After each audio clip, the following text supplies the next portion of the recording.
Bakit nga ba mga OFW nagsasabi lagi na walang ekstrang pera pampadala pero sa mga pictures at videos na pinupost ay gala ng gala at kain ng kain kung saan saan? Malamang sila yung nagtatrabaho eh.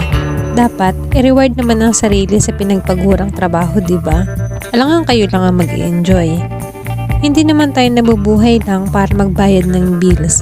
At alam nyo ba, na dito rin sa UAE maraming pasyalan na libre mong mapupuntahan at very accessible.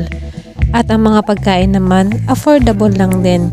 Kaya kung makikita nyo kaming kumakain at pumupunta kung saan saan, wag agad-agad manghuhusga. Tapos, kapag hindi kayo napautang, kasalanan pa ng mga OFW. Bakit? Kasama pala kayo sa budget mga beshi? Kaya kung makikita nyo man ng isang kapamilya nyo o kaibigan